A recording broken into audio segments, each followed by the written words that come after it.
আসসালামু আলাইকুম ওয়া রাহমাতুল্লাহি ওয়া বারাকাতুহু নাহমাদুহু ওয়া নুসাল্লি ওয়া নুসাল্লিমু আলা হাবিবিহিল কারীম ওয়া আলা আলিহি ওয়া সাহবিহি ওয়া মান তাবি'আহুম বিইহসানিন ইলা ইয়াউমিদ্দিন আম্মা বা'দ। সুপ্রিয় দর্শকবৃন্দ, প্রতিদিনকার মতো আজকেও আপনাদের সকলকে আমন্ত্রণ জানাচ্ছি আপনাদের প্রিয় অনুষ্ঠান শাহনশাহ জিয়াউল হক মাইজ ভান্ডারী ট্রাস্ট কর্তৃক নিবেদিত রমজানের বিশেষ ইসলামিক অনুষ্ঠান আলোকধারা দেখবার জন্য। দর্শক, প্রতিদিনকার ন্যায় আজকেও আমরা আমাদের মূল বিষয় নিয়ে আলোচনা করার আগে আজকে যিনি আলোচক রয়েছেন তার সাথে আপনাদেরকে পরিচয় করিয়ে দিচ্ছি। চলুন, আজকে আমাদের সাথে তশরিফ রেখেছেন ঢাকা বিশ্ববিদ্যালয়ের দর্শন বিভাগের প্রাক্তন চেয়ারম্যান এবং বাংলাদেশ ফিলোসফিক্যাল সোসাইটির বর্তমান সম্মানিত প্রেসিডেন্ট প্রফেসর ডক্টর শাহ কাউসার মুস্তফা আবুল উলাই। আসসালামু আলাইকুম ওয়া রাহমাতুল্লাহি ওয়া বারাকাতুহু। ওয়ালাইকুম আসসালাম ওয়া রাহমাতুল্লাহি ওয়া বারাকাতুহু। স্যার, চলুন আমরা আলোচনা শুরুর আগে আজকে আলোচনার বিষয়বস্তু কি আমরা স্ক্রিনে দেখে আসছি। কিয়ামুল লাইল, রাতের ইবাদতের গুরুত্ব। যখন সারা পৃথিবী গভীর ঘুমে মগ্ন, তখন নিভৃতে দয়াময় প্রভুর সামনে দণ্ডায়মান হওয়া হল কিয়ামুল লাইল। রাতের এই নির্জনতায় যখন মুমিন তেলাওয়াত ও সিজদায় রত থাকে, তখন আসমান থেকে রহমতের ফেরেশতারা তার চারপাশে ডানা মেলে দেয়। এটি প্রেমের এক লুকানো কথোপকথন। সুফি সাধকদের কাছে রাতের শেষ প্রহর হল মারিফত অর্জনের শ্রেষ্ঠ সময়। রাতের নিস্তব্ধতায় চোখের জল আর তওবার আকুতি আল্লাহর আরশকে কাঁপিয়ে দেয়। কিয়ামুল লাইল মানুষকে দাম্ভিকতা থেকে মুক্তি দেয় এবং অন্তরে প্রশান্তির প্রদীপ জ্বেলে দেয়। যে ব্যক্তি রাতের আঁধারে আল্লাহর সাথে মিতালি করতে পারে, দিনের আলোয় কোনো অভাব বা বিপদ তাকে বিচলিত করতে পারে না। আলহামদুলিল্লাহ, আজকের আমরা বিষয়বস্তু পেয়ে গিয়েছি। আজকের বিষয় হচ্ছে কিয়ামুল লাইল বা রাতের ইবাদতের গুরুত্ব। আল্লাহ রাব্বুল আলামিন তার হাবিব মুস্তাফা সাল্লাল্লাহু আলাইহি ওয়া আলিহি ওয়াসাল্লামকে পবিত্র কালামুল্লাহ শরীফে ইরশাদ করেছেন সূরাতুল মুজাম্মিলে, ইয়া আইয়ুহাল মুজাম্মিল কুমিল লাইলা ইল্লা কালিলা।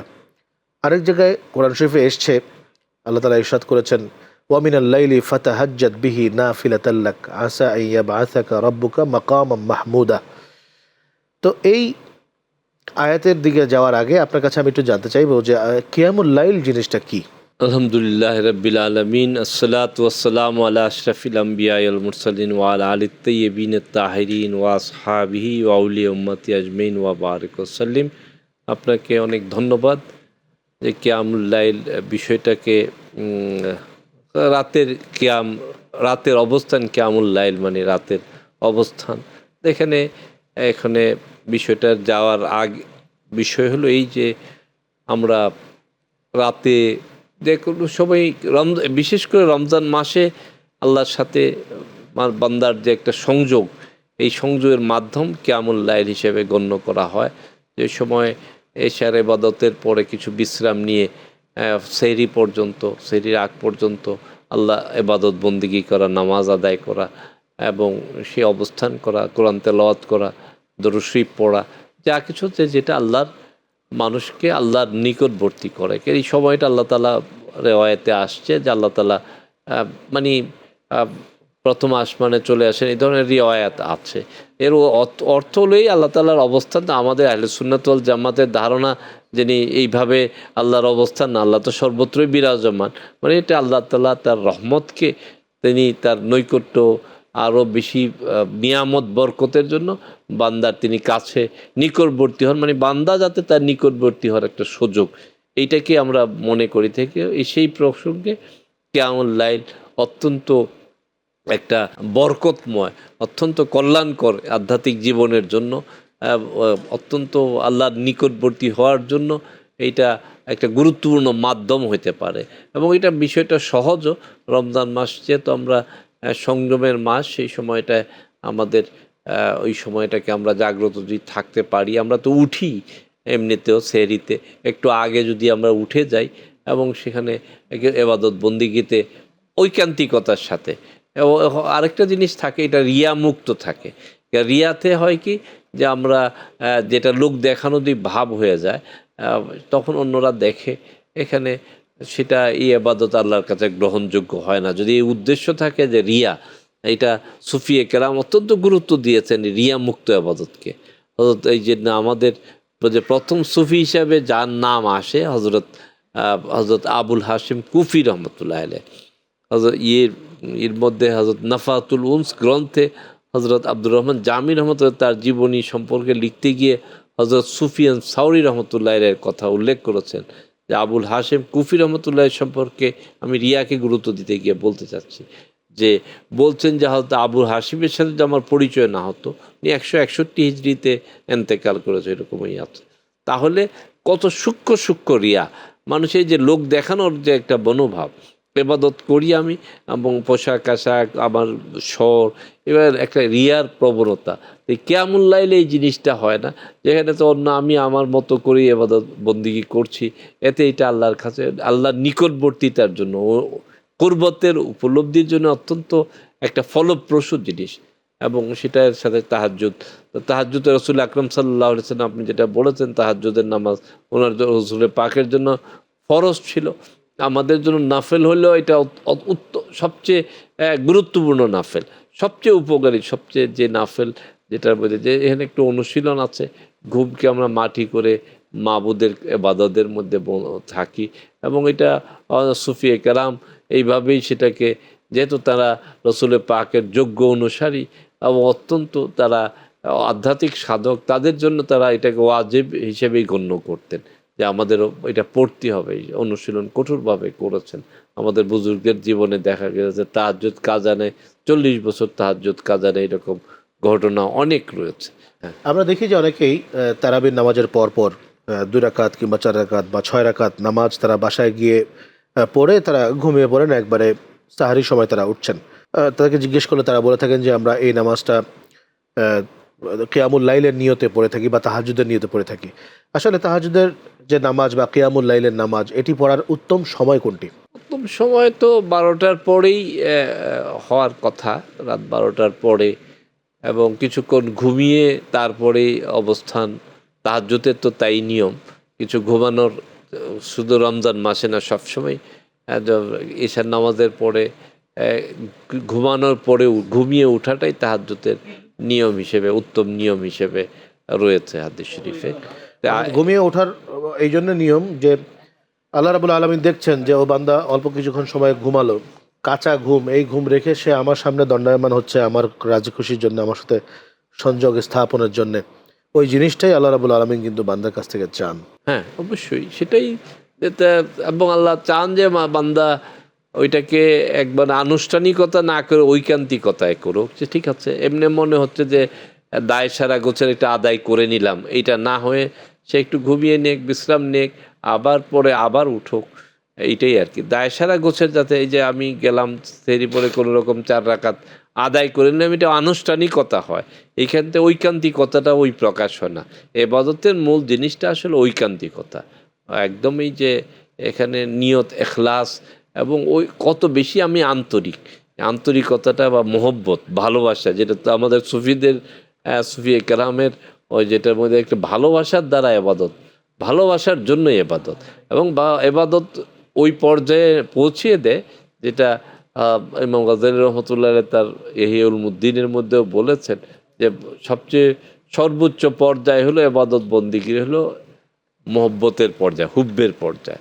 আসলে এবাদতের নির্যাস তো হুব্বুল্লাহ, আল্লাহর প্রেম, নবীর প্রেম।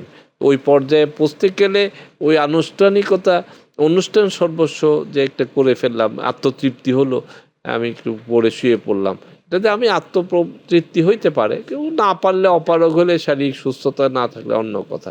যাদের শারীরিকভাবে সামর্থ্য, অসুখ বিসুখ নেই, তাদের ওই প্রচেষ্টাটাই। আর কারো জন্য রিজিডিটি নাই, কেননা তার শারীরিক, ইসলাম এরকম না, কাউকে চাপিয়ে দেয় না।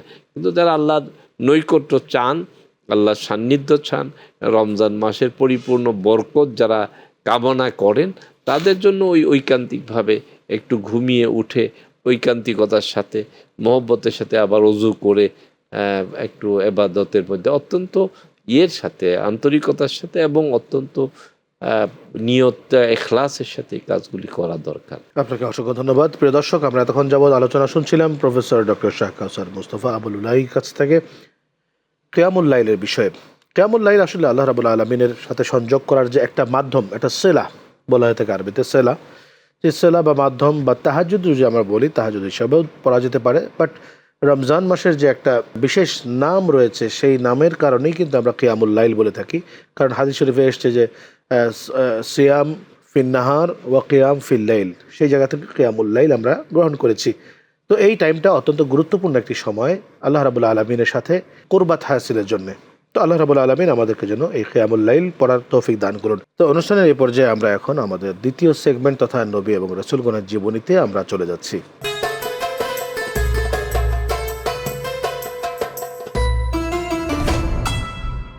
মোহতারাম নবী রাসূলদের জীবনের এই পর্যায়ে আমরা আপনার কাছ থেকে আজকে হযরতে দাউদ আলাইহিস সালাতু সালাম তার জীবনের কিছু অংশ আমি শুনতে চাচ্ছি। ধন্যবাদ। সৈয়দনা দাউদ আলাইহিসসালাম আমরা জানি যে তিনি একজন নবী এবং রসুলও বলা হয়ে থাকে, এই জন্য যে তার চারটি যে গ্রন্থ রয়েছে আমাদের, তাওরাত, জাবুর, ইনজিল এন্ড কোরআন, আমাদের আল কোরআন, তো তার মধ্যে একটার তাঁর উপরে নাজির হয়েছে জাবুর শরীফ। সেই হিসাবে তার একটা বিশেষ মর্যাদা অবশ্যই আমাদের কাছে আছে, আল্লাহর কাছে আছে। এবং দ্বিতীয় তার যে বৈশিষ্ট্য, তিনি বাদশাহ ছিলেন। আল্লাহ তাআলা বাদশাহী, দুনিয়ার জাগতের যেটা সবচেয়ে আকর্ষণীয় জিনিস, সেটা আল্লাহ তাআলা তাকে দিয়েছিলেন। এবং নবুয়ত এবং বাদশাহী দুইটার সমন্বয়, এবং দুইটা জিনিসকে তিনি যে সুন্দরভাবে সমন্বয় করতে পেরেছিলেন। তার ছেলেও বাদশাহ হয়েছিলেন হযরত সুলাইমান আলাইহিসসালাম। সেই ক্ষেত্রে তার কিছু খুশুসিয়াত বৈশিষ্ট্য এই যে, এবং তিনি হক, ন্যায়, আল্লাহর প্রতি আত্মসমর্পণ এবং সারেন্ডার এবং অহংকার না করা, বিনয়ী হওয়া এবং সুশাসন প্রতিষ্ঠা করা। নবী আল্লাহ তাআলা বেশি নবীদেরকে বাদশাহ বানান নাই, যেন অধিকাংশ ক্ষেত্রে দেখা যাচ্ছে কয়জন আর নবী, তিনি সুলাইমান আলাইহিসসালাম এবং হযরত ইউসুফ আলাইহিসসালামের, এইরকমই তো আমরা আর তো পাই না এরকমভাবে। আইয়ুব আলাইহিসসালামের যাই হোক, তো খুবই, সুতরাং আমাদের যে রেওয়ায়েতে আছে 1,24,000 বা 2,24,000 পয়গাম্বর, তার মধ্যে আমাদের রাসূল আকরাম সাল্লাল্লাহু আলাইহি ওয়াসাল্লাম একটা রাষ্ট্র প্রতিষ্ঠা করেছিলেন, সেটা কর্ণধার ছিলেন। সেই হিসাবে আমরা খুব কমই পাই। তো এইরকম সৈয়দনা দাউদ আলাইহিসসালাম, তিনি আদল, ইনসাফ, হিকমত, উইজডম এবং ট্রুথফুলনেস, আল্লাহর প্রতি যে গভীর বিশ্বাস, আল্লাহর প্রতি নির্ভরশীলতা, ক্ষুধা, ভীরুতা, তাকওয়া, সেগুলি যথাযথভাবে তিনি অবলম্বন করেছিলেন শাসন ব্যবস্থার এই ক্ষেত্রে। এটাই আমরা তার মধ্যে যথাযথভাবে পাই। এবং সেটার আজকের আলোচনা এইটাই আমাদের হওয়া উচিত, যে তাদের শাসন কেমন। আমাদের শাসকদেরও আমরা খালি তাদের আলোচনা করলাম, সেখান থেকে আমাদের মুসলিম দেশের শাসকেরা যারা আছেন তাদেরও ওই বিষয়গুলো নিয়ে আসলে চিন্তা ভাবনা করা উচিত। বা আমরা যে যদি প্রশাসনিক কোনো জায়গায় থাকি, কিন্তু বাদশা না হই, অ্যাডমিনিস্ট্রেটর থাকি, কোনো অ্যাডমিনিস্ট্রেশন থাকি, কমিশনার থাকি, আমাদেরও আমাদের জায়গায় আদল, ইনসাফ, আল্লাহকে ভয় পাওয়া, ইনসাফ কায়েম করা, সেখান থেকে আমরা শিক্ষাটা গ্রহণ করি। একটা বিষয় হচ্ছে হযরত দাউদ আলাইহিস সালাম, তিনি যে বাদশাহ ছিলেন, তার বাদশাহীর সময়টা কি অবস্থাটা ছিল তৎকালীন সময়? ওখানে দেখা যাচ্ছে যে জালুতকে একজন বিশৃঙ্খলাকারী, যে তাকে সেই সময় কাতল করা হলো এবং তাকে বাদশাহী দেওয়া হলো। মানে এখানে বিশৃঙ্খলা, আল্লাহর যে অবাধ্যতাকে সেখান থেকে দূরীভূত করে তিনি একটা শান্তির রাজত্ব, ইনসাফের রাজত্ব, একটা আমরা বলতে পারি যে একটা পিসফুল একটা কান্ট্রি, যেটার মধ্যে আদল থাকবে, ইনসাফ থাকবে, আল্লাহ ভীরুতা থাকবে, তাকওয়া থাকবে, সেরকম একটা সমাজ রাষ্ট্র তিনি প্রতিষ্ঠা করেছেন। আল্লাহ তাআলা তাকে সেটা। আমি আপনার সাথে সাথে এটা অ্যাড করবো যে হযরত দাউদ আলাইহিস সালাম তিনি জেরুজালেমের সায়ন অথবা জায়ন, মাউন্ট জায়ন নামে একটা পাহাড় আছে, সেই পাহাড়ের উপরে মসজিদ আছে, সেখানকার অটোমান আমলের তৈরিকৃত বিশাল মসজিদ সেখানে আছে। সেই জায়গা থেকে হযরত ঈসা আলাইহিস সালাম তিনি লাস্ট ডিনার যে করেন তার হাওয়ারিদেরকে সাথে করে নিয়ে, ওই যে জায়গাটা, মসজিদটা, সেই মসজিদটা এখনও আছে। ওই জায়গাটার ঠিক নিচ তালাতেই, এরিয়াতে, ওখানেই হযরত দাউদ আলাইহিস সালামের মাজার অবস্থিত। তা এই জায়গাটাতে যখন আমরা যাই তখন সেই জায়গাটায় আমাদেরকে আমরা ঢুকলাম ভিতরে, ঢোকার পরে দেখলাম যে সেখানে ইয়াহুদি যারা আছে সেখানকার, তারা ওই তাওরাত কিতাব, সেখানকার তাওরাত কিতাবগুলো তারা ঝুঁকে ঝুঁকে পড়ছে এবং দাউদুল ইসলামের মাজারের উপরে হাত রেখে তারা সেটাকে পড়ছে। তো আমরা তাদেরকে জিজ্ঞেস করলাম যে আপনাদের তাওরাত কিতাব আপনারা এখানে যে পড়ছেন, ঝুঁকে ঝুঁকে পড়ছেন, এর কারণ কি? আপনারা তো অন্য জায়গাও পড়তে পারেন বা আপনাদের সিনাগগ আছে সেখানে আপনারা পড়তে পারেন। তো তারা বলে যে আমরা এখানে এই জন্য পড়ছি যে হযরত দাউদুল ইসলাম তিনি হচ্ছেন আমাদের রাজা, হি ওয়াজ ডেভিড কিং তারা বলে। তো ডেভিড কিং এই জন্য বলে যে তিনি ছিলেন রাজা, জালুদকে হত্যা করে তিনি শান্তি প্রতিষ্ঠা করেছিলেন তৎকালীন জেরুজালেমে, এবং তিনি আমাদেরকে বলে গিয়েছেন যে আমার এই যে জাবুর কিতাব, এই জাবুরের লেটেস্ট ভার্সন কিন্তু হচ্ছে তাওরাত, তো এই জাবুর কিতাবকে তোমরা আমার সমাধিতে পড়বে, তিনি ওসিয়ত করে গিয়েছেন।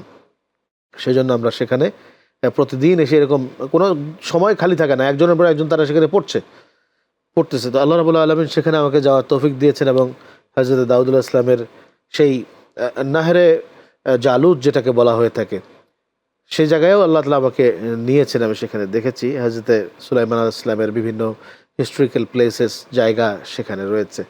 তো যাই হোক, হযরত দাউদুল ইসলাম, আল্লাহ রাব্বুল আলামিন যে একজন নবীকে রাজত্ব দেওয়ার পরেও তিনি রাজত্ব পেয়ে জালিম না হয়ে আল্লাহ রাব্বুল আলামিনকে না ভুলে গিয়ে তিনি যে মহান আল্লাহ রাব্বুল আলামিনকে আরও বেশি করে স্মরণ করতে পারেন, এই বিষয়টা কিন্তু হযরত দাউদ ইসলামকে দেখলে কিন্তু বোঝা যায়।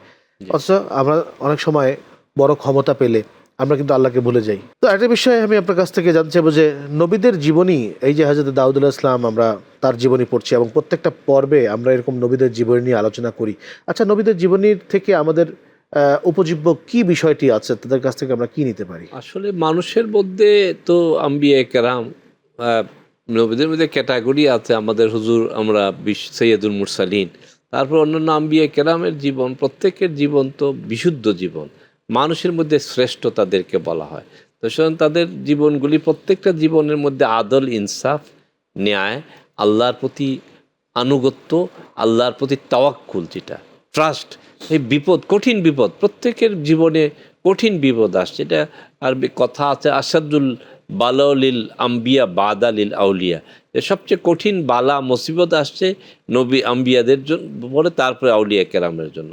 তা আল্লাহ তাআলা তার প্রেমিকদেরকে এভাবে পরীক্ষা করেন, সুতরাং সেই পরীক্ষায় তারা উত্তীর্ণ। প্রত্যেক নবীর জীবনে কঠিন কঠিন পরীক্ষা আসছে, সেই পরীক্ষাগুলি যদি আমরা দেখি তাদের, এবং উত্তীর্ণ যে তারা হয়েছেন, আল্লাহর প্রতি যে অবিচল বিশ্বাস রেখেছেন, সেটা যদি আমরা দেখি, অনুসরণ করি, তাহলে আমরা কিছুটা পথ পাবো, আমরা প্রশান্তি পাবো, এই জীবনটা আমাদের মানে তাকওয়া অর্জন করতে পারবো সত্যিকার অর্থে। আর আপনাকে অসংখ্য ধন্যবাদ। প্রিয় দর্শক, আমরা আমাদের অনুষ্ঠানের এই পর্যায়ে আমাদের তৃতীয় সেগমেন্ট তথা রমজান জিজ্ঞাসায় আমরা চলে যাচ্ছি।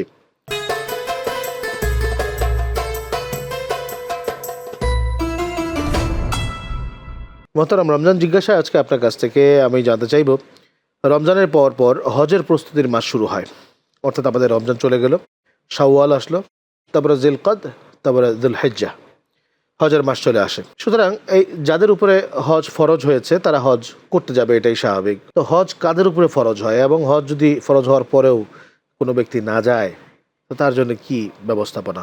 হজ না গেলে তো সাংঘাতিক কথা আছে, যে যদি কারো সামর্থ্য আছে, শারীরিক অর্থ আছে এবং আছে, সে কিভাবে মারা গেল, ইহুদি না নাসারা তার দাফনি নিয়ে করা হাদিস শরীফেতে বায়ান রয়েছে। সুতরাং হজ তো ইসলামের মৌলিক যে ফান্ডামেন্টাল 5টা মধ্যে স্তম্ভের একটা স্তম্ভ হজ। যাদের সামর্থ্য আছে সুতরাং তাদের হজ আদায় করা উচিত, অবশ্যই উচিত, এবং সেটার প্রস্তুতি এইভাবেই পবিত্র রমজান শেষ হলে পরে যারা যাবেন সেভাবে আগেই, এখন তো আধুনিক যুগে আগেই প্রস্তুতি বোধহয় সম্পন্ন হয়। হজের দর্শনটা কি? মূলত এই যে হজ করতে যাচ্ছি, বিভিন্ন জায়গায় ঘুরছি, কোথাও দৌড়াচ্ছি, কোথাও চক্রাকারে ঘুরছি, কোথাও হাঁটছি, কোথাও অবস্থান করতেছি, কোনো ইবাদত নাই, দোয়া কালাম নেই, শুধু বসে থাকাই সেখানে ইবাদত, কোথাও ঘুমানো ইবাদত, কোথাও পাথর মারা ইবাদত। এই যে এতগুলো কাজ, যেখানে দেখা যাচ্ছে যে কোনোটাই আসলে নামাজের সাথে সম্পৃক্ত না, সবগুলাই নামাজের বাইরের ইবাদত, কিন্তু ইসলামের একটা স্তম্ভ হয়ে গেল এই সবগুলো ইবাদত মিলে একটা, এর পিছনে দর্শনটা কি? এই দর্শন আসলে প্রধান যেটা আমি ভাববো যে আল্লাহর হুকুমের আনুগত্য, যে আল্লাহ তাআলা যেটাই, এটা আমার জ্ঞান না, এবাদত ঠিক করে দেওয়ার মালিক আল্লাহ এবং তার রসুল, রসুল্লাহ আকরম সাল্লাল্লাহু আলাইহি ওয়াসাল্লাম, আল্লাহর পক্ষ থেকে অবশ্যই। সেটা হলো হুজুর পাক সাল্লাল্লাহু আলাইহি ওয়াসাল্লাম যেভাবে বলে গিয়েছেন আল্লাহর পক্ষ থেকে, সেটাই ইবাদত। আমাকে ঘুমিয়ে থাকা ইবাদত, আমাকে বসা, মানে হলো হুকুমের আনুগত্য। আসলে তিনি সেটাই বন্দেগির এইটাই মূল কথাটাই হলো যে আল্লাহর হুকুমের আনুগত্য। এখানে আমার ইচ্ছা বা আমার যদি কিছু থাকে, সেটা প্রধান জিনিস হবে না, তার হুকুম যেভাবে যেখানে বিধান রয়েছে সেটা করা। আরেকটা জিনিস যেটা আসছে এখানে, এক ধরনের ওই রমজান মাসে যেমন আমাদের একটা বিশুদ্ধতা, ওইখানে একটা ভাব, যখন আমরা এহরামের কাপড় পরি আরেকটা ভাব হয়, বা পবিত্র স্থানগুলিতে যখন যাই, বিভিন্ন ভিজিটে মনটা যে আমরা আল্লাহর দরবারে হাজির, জায়গায় জায়গায় বলি লাব্বায়েক আল্লাহুম্মা লাব্বায়েক, এটা অনুভূতিগত দেখে আমরা, আল্লাহ তো সব জায়গায় আছেন, কিন্তু আল্লাহর নৈকট্যটা অনুভূতি হয় ওখানে, ওই হজের মধ্যে গেলে এই নৈকট্যের যে অনুভূতি, এবং এটা বিশুদ্ধতা, অন্তরের বিশুদ্ধতা দরকার, পিউরিটি। এবং আরেকটা হলো মুসলিম উম্মার ঐক্যের যে একটা অ্যাসেম্বলি জামা যেটা হচ্ছে, মাজমা ইজতেমা যেটা হচ্ছে, এই ইজতেমাটা বিশ্বময় সমস্ত মুসলিম দেশ থেকে মানুষ আসছে, কালা সাদা, এই যে একটা ঐক্যের প্রয়াস, এইটা অত্যন্ত গুরুত্বপূর্ণ। এই ঐক্যবদ্ধ একটা মুসলিম উম্মা, এই কনসেপ্টটা ওখানে হজে চলে আসে, এর মধ্যে দিয়ে ভ্রাতৃত্বের বন্ধন সুদৃঢ় হয়, এবং সেটা আল্লাহর কাছে অত্যন্ত প্রিয়। হুকুমও আছে যে তোমরা আল্লাহর রজ্জুকে দৃঢ়ভাবে ধারণ করো, ওয়াতাসিমু বিহাবলিল্লাহি জামিয়া ওয়ালা তাফাররাকু। এইটা ঐক্যের যে শিক্ষা, এই পবিত্র হজের মাধ্যমে সেটা হচ্ছে। এবং আমাদের এই যে এখানে আমরা দৈহিকভাবে অনেক কর্ম করতে হচ্ছে, অর্থ ব্যয় তো হচ্ছেই, কোরবানি হচ্ছে, এই সব মিলিয়ে সমস্ত এবাদতগুলি এখানে, নামাজ পড়ছি, সমস্ত এবাদতগুলি এখানে সমন্বিতভাবে হচ্ছে। সেই কারণে হজের আলাদা একটা ফায়দা, ফজিলত একটা রয়েছে। বিষয় আপনি বলবেন, সেটা হচ্ছে বদলি হজ এবং বদলি ওমরা, এই দুটোর ব্যাপারে। বদলি হজ যারা অপারগ শারীরিকভাবে, কিন্তু সামর্থ্য আছে, তো হজ ফরজ তার জন্য, কিন্তু শারীরিক অবস্থার জন্য তিনি যেতে পারছেন না, তার জন্য আরেকজনকে দিয়ে বদলি হজের প্রভিশন আছে, হাদিস শরীফের এরকম রেওয়ায়াত আছে, সেটা পরবর্তীতে করা, সেই হিসেবে সেটা করানোটাই উত্তম সেক্ষেত্রে, এবং করানোই উচিত। বদলি হজ সন্তানরা বা অন্যরা কেউ করালো, তার যে সম্পদ রেখে গিয়ে থাকেন, এই সম্পদ ভাগাভাগি করার আগেই তার সম্পদ থেকেই হজ করানো উচিত, সেটাই উচিত। এবং ওমরার ক্ষেত্রে, ওমরা তো আর এইভাবে আমাদের জন্য ফরজ না, কিন্তু যদি কেউ মনে করেন যে ওমরার ইচ্ছা ছিল, আরেকজনকে পাঠালেন, আরেক ভাই যার সামর্থ্য নাই বা সেরকমভাবে, তিনি গিয়ে ওমরা আদায় করলেন, তো প্রথম তো তার জন্যই করবেন, পরবর্তীতে একাধিক উমরা করে মানুষ, সেই ক্ষেত্রে তার জন্য আরেকটা উমরা করলেন। এবং সবচেয়ে বড় জিনিস ছিল যে নিয়তটা, আল্লাহর রাস্তায় আরেক ভাইকে পাঠালেন, এখানে তার একটা অর্থ ব্যয় হইলো, তার ঐকান্তিকতা, তার আকাঙ্ক্ষা ছিল যে যাওয়ার, এই আকাঙ্ক্ষাটাকেও আল্লাহ তাআলা গুরুত্ব দেন, এই নিয়তটাকে আল্লাহ গুরুত্ব দিয়ে তাকে এর ফায়দা দিয়ে দিবেন, পাশাপাশি টাকাটা খরচ করতেন, সেটারও সেই দানকে আল্লাহ কবুল করবেন বলে আমরা বিশ্বাস করি। আপনাকে অসংখ্য ধন্যবাদ। প্রিয় দর্শক, আমরা এই পর্যায়ে চলে যাচ্ছি আমাদের বিশেষ সেগমেন্ট এবং সবচেয়ে আকর্ষণীয় সেগমেন্ট তথা রুহের আয়নায়।